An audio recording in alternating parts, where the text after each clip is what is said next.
বাংলাদেশ থেকে রাশিয়ার দূরত্ব প্রায় ৪৩৫৬ কিলোমিটার। কিন্তু পথ যত দীর্ঘই হোক, একটি বন্ধুত্বপূর্ণ সম্পর্ক প্রাচীন যুগ থেকে বাঙালির আতিথেয়তা যে কোনো মানুষকে নিয়ে যেতে পারে অথবা নিয়ে আসতে পারে পৃথিবীর এক প্রান্ত থেকে অন্য প্রান্তে। আজকের ভিডিওটি আমার জন্য খুবই স্পেশাল।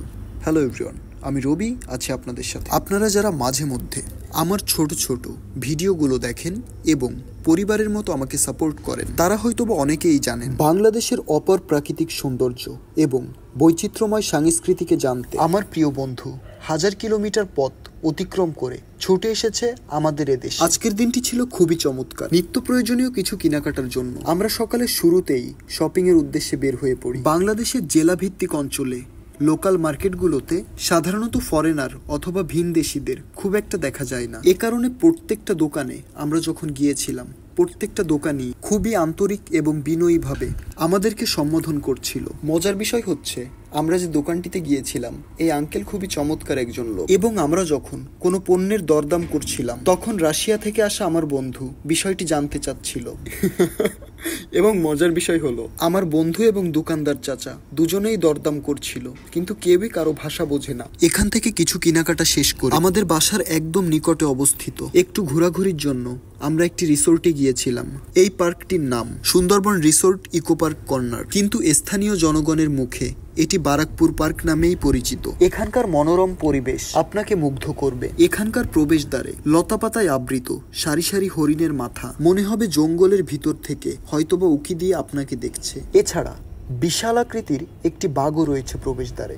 জিরাফের লম্বা গলা উঁচু করে যেন আকাশের নীল মেঘ ছুঁয়েছে। ছোটবেলার বয়ে পড়া পরোপকারী সাদা বক ব্যস্ত বাঘের গলায় ফোটা কাটা বের করতে। এই পার্কটির প্রতিটি ভাস্কর্য আমাদের ছোটবেলার চিরচেনা গল্পকেই তুলে ধরে।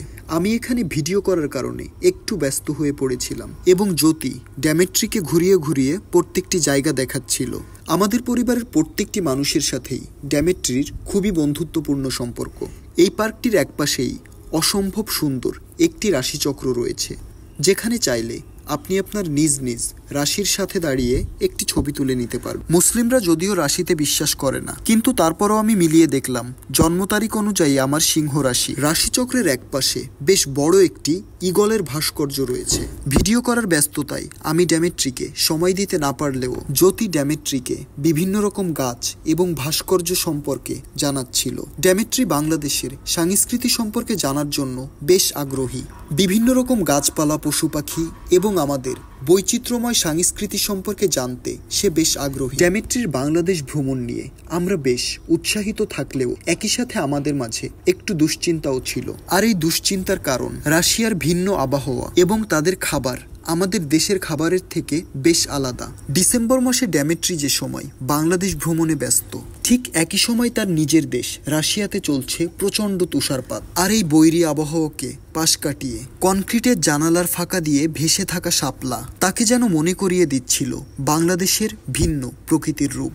হয়তোবা তাকে স্মরণ করিয়ে দিচ্ছিল সে প্রবেশ করেছে বাংলার দ্বারে। এই পার্কটি আয়তনে খুব একটা বেশি বড় নয়, কিন্তু এই পার্কের চমৎকার নির্মাণ শৈলী পার্কটিকে ব্যতিক্রমভাবে উপস্থাপন করেছে। ড্যামেট্রিকে আমি সময় দেওয়াতে জ্যোতি নিজের মতো করে পার্কটি ঘুরে ঘুরে দেখছিল। আপনারা যে ঘরটি দেখতে পাচ্ছেন, এটি গোলপাতার ঘর। বাগেরহাট খুলনা অঞ্চলে একসময় চোখে পড়ত প্রচুর গোলপাতার ঘর। সময়ের পরিবর্তনে এগুলো এখন অনেক অংশেই হারিয়ে গিয়েছে। এই পার্কটির ভিতরে বেশ কিছু রাইড রয়েছে ছোট পরিসরে ট্রেন চলাচলের ব্যবস্থা, যে ট্রেনে চেপে আপনি ঘুরে বেড়াতে পারবেন পার্কের এক প্রান্ত থেকে অপর প্রান্ত। জ্যোতি একটু হতাশ ছিল, কারণ সে মনে করেছিল সে এই রাইডগুলোতে উঠতে পারবে, কিন্তু এখানে আসার পরে দেখলাম দর্শনার্থী কম থাকার কারণে বেশিরভাগ রাইডগুলাই বন্ধ ছিল। যদিও এটার কারণে আমরা পার্কটি খুবই স্বস্তির সাথে ঘুরে ঘুরে দেখতে পারছিলাম। এই পার্কে ছোট পরিসরে একটি চিড়িয়াখানা রয়েছে, যেখানে রয়েছে বাংলাদেশের ভিন্ন ভিন্ন জাতের কিছু বানরগুলো দেখতে বেশ চমৎকার ছিল। বানরগুলো নাকি মোবাইল ফোন ছিনিয়ে নেওয়ার কাজে বেশ পারদর্শী। এখানে অপর একটি খাঁচায় বেশ কিছু চিত্রা হরিণও রয়েছে। চিত্রা হরিণ সুন্দরবনের অন্যতম আকর্ষণীয় প্রাণী। সঠিক যত্ন নেওয়ার কারণে এখানকার হরিণগুলো বেশ স্বাস্থ্যবান। এখানে রয়েছে আরও অসংখ্য বিভিন্ন জাতের পশু পাখি, যার ভিতরে রয়েছে তিত পাখি, পায়রা, খরগোশ সহ বিভিন্ন জাতের পশু পাখি। উট পাখিও রয়েছে এখানে, যেটি ইমো পাখি নামে পরিচিত। অপর একটি খাঁচায় রয়েছে অসম্ভব সুন্দর দুটি ময়ূর। সঠিক যত্ন নেওয়ার কারণে এই ময়ূরগুলো ছিল অন্যান্য চিড়িয়াখানার ময়ূরগুলোর থেকে বেশ রঙিন। ড্যামেট্রি ঘুরে ঘুরে এখানে থাকা গাছগুলো দেখছি। সুন্দরবনের বিস্তৃত জায়গা জুড়ে রয়েছে গোলপাতা গাছ, আর সুন্দরবন রিসোর্টে গোল গাছ থাকবে না এটা কিভাবে হতে পারে? ভিডিওতে আপনারা যে গাছগুলো দেখতে পাচ্ছেন এগুলোই গোল গাছ। গোল গাছ থেকে ছাড়া এই বড় বড় কাঁধিগুলোই গোল ফল।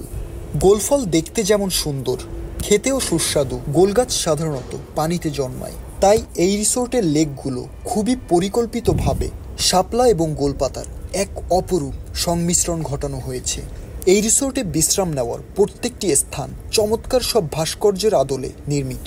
গাছের সাথে জড়িয়ে এখানে এমন কিছু ভাস্কর্য তৈরি করা হয়েছে যেগুলো দেখলে হঠাৎ করে চমকে যেতে পারেন আপনিও। বেশ কিছুক্ষণ ঘোরাঘুরির পরে ড্যামেট্রি গোলপাতা দিয়ে তৈরি একটি ছোট ঘরের নিচে বিশ্রাম নিচ্ছে।